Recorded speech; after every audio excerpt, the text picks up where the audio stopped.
Jaguar Wright. Girl, if you don't go sit your mother psycho ass down, and I don't believe nothing that bitch say. I don't believe she say. Y'all believe it because you don't know. If I didn't know no better, I think that bitch was fed. Hey, Jaguar, you forgot this? You forgot this, Jaguar? You over there running your motherfucking mouth, but you been at everybody's. That means you a snitch, bitch. She's annoying. She's annoying. And I don't trust this. I do believe there's going to be a lot of curveballs. I do believe there's going to be a lot of interesting things. And what I will say is, be vigilant. We're getting started. Is this a reckoning for the music industry? Oh, it needs to be. And if it wasn't, I hope my presence starts that. This case that happened in the R. Kelly case. Because if that had been properly addressed, this would have been addressed back then. These people have been working together, all in cahoots for all of this time. And it needs to all be addressed. I'm glad it's not just me anymore. I'm glad it's someone else. I'm glad there are other people who need to be heard. I'll be sure. I'm glad they're hearing him, Cassie. I'm glad they're hearing her, Kim Porter. Through, I'll be sure. I'm glad. Natanya Rubin, I'm glad. All of these things. So yeah, it's mixed emotions, but I just know when you pray for something and God answers it, you should be happy. Allie Carter versus Jaguar Wright. Yeah, it's pretty shocking, right? Shocking is an understatement. It's like these two figures people saw as, whistleblowers, truth tellers, taking on the industry. And now they're locked in this just brutal public fight, accusations flying everywhere. It really feels like a major crack up within that whole online community focused on exposing, the darker side of entertainment. A total crack up. Because Allie Carter, who's been making some really intense claims herself. You're intense. Is now pointing directly at Jaguar Wright.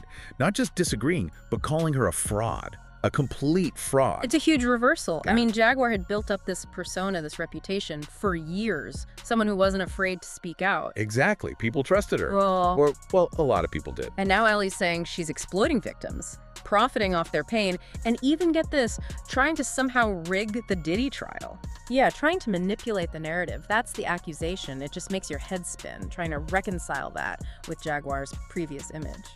Definitely. Allie claims Jaguar showed up at the Diddy trial. Not just showed up, but came with her own security detail. Her own security. Why? Well, according to Allie, it wasn't about supporting victims. It was about making it the Jaguar Wright show, about inserting herself into it, trying to, steer things. Wow. So the allegation is pure self-promotion, even in that kind of incredibly sensitive setting. That's what Allie's putting out there. And it raises that bigger question, doesn't it? Yeah. These really messy, high-stakes situations. How do you tell who's genuinely fighting for the cause and who might have, other motives? Yeah, like personal gain or something. Right. The optics of private security at a trial like that. Yeah.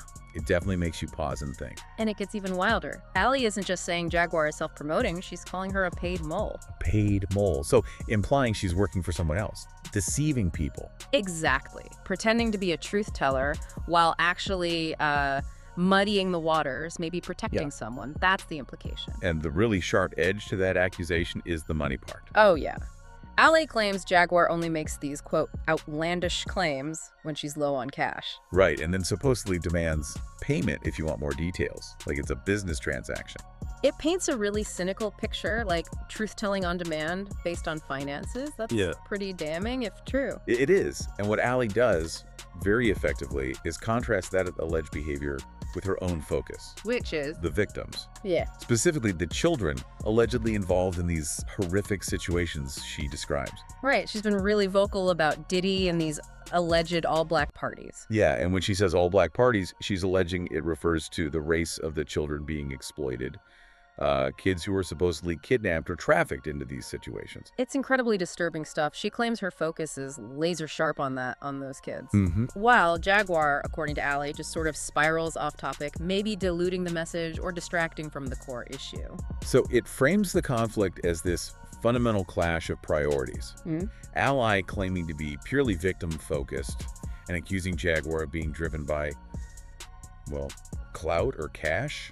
But Jaguar's not taking this lying down, obviously. Oh, definitely not. She fired back pretty hard. What's her side? She's reminding people that she's been talking about authorities supposedly dropping the ball on Diddy, specifically in relation to the R. Kelly investigation, for a long time. Okay, so pointing to her track record. Exactly. And she claims she has receipts, proof, evidence to back up what she says. Unlike Allie, presumably. That's the clear implication. Yeah. She's basically saying, I have the proof, Allie's just talking, just making things up out of thin air. It's the classic I have receipts defense, trying to establish credibility by claiming concrete evidence. Right. It positions her as the factual one, the grounded one, versus Allie's allegedly unsubstantiated claims. And then it got personal. Jaguar told Allie to stop using her name for clout. Oof.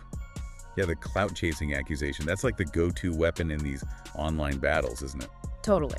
It immediately tries to invalidate everything the person says by attacking their motive, suggesting it's all just for attention. And now they're both throwing that accusation at each other.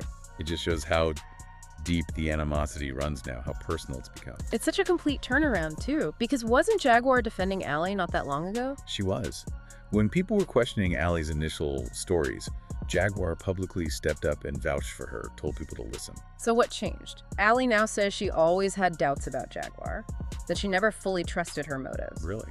Even back then? Apparently.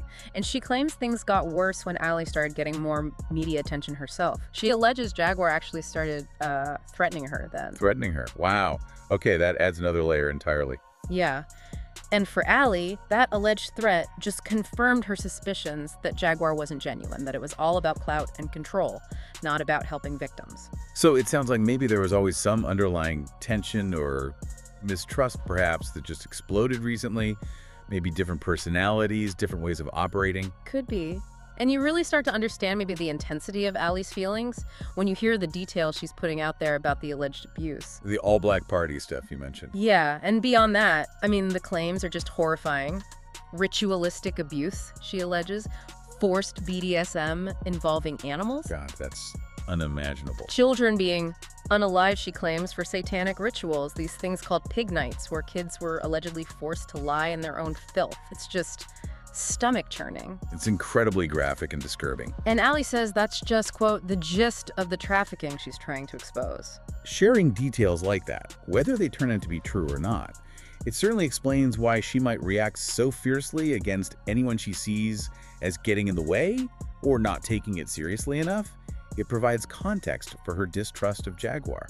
Absolutely. So you can see why the public is just completely split down the middle on this. Yeah, how are people reacting generally? Well, you've got a camp that's sticking by Jaguar. They point to times in the past where they feel she made accurate calls or predictions. Right, they see her as having a proven track record, so they're maybe skeptical of Allie's sudden turn against her. Her perceived credibility from the past carries a lot of weight for them. Sure.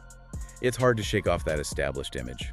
But then there's a whole other group firmly on Team Allie. What's their reasoning? They emphasize her focus on the children, the horrific nature of the abuse she's alleging. They see her as genuinely concerned, maybe even putting herself at risk. So they're moved by the apparent sincerity and the focus on protecting kids. And maybe the vulnerability she projects. Exactly. The sheer gravity of what she's alleging makes them believe her, and maybe see Jaguar's actions through that lens of potential interference or self-interest. It really leaves you, the listener, in a difficult spot, doesn't it? Completely. So the massive question just hanging there is, what actually happened? Was Jaguar Wright this genuine whistleblower who maybe went astray or betrayed Allie? Or is Allie's perspective maybe clouded by something else? Is her interpretation of Jaguar's actions accurate? It's so murky. The narratives are just polar opposites. One says fraud and manipulation, the other says baseless attacks and clout chasing. And the accusations on both sides are incredibly serious. It highlights how tough it is to find the objective truth when things get this personal and this inflamed, especially online where verification is often tricky. Yeah, it really makes you step back and think. When you see this kind of public implosion, these incredibly heavy allegations flying back and forth, what does it tell you about the whole process? About the challenges of actually trying to expose potentially dangerous truths within these powerful, complex industries like entertainment. It's a stark reminder, isn't it, that seeking truth isn't always clean. It can be incredibly messy, full of ego, suspicion, maybe genuine disagreements on strategy. It forces you to question how these whistleblower movements function, or sometimes dysfunction. What happens when the messengers turn on each other? It leaves you wondering about the real story behind the story.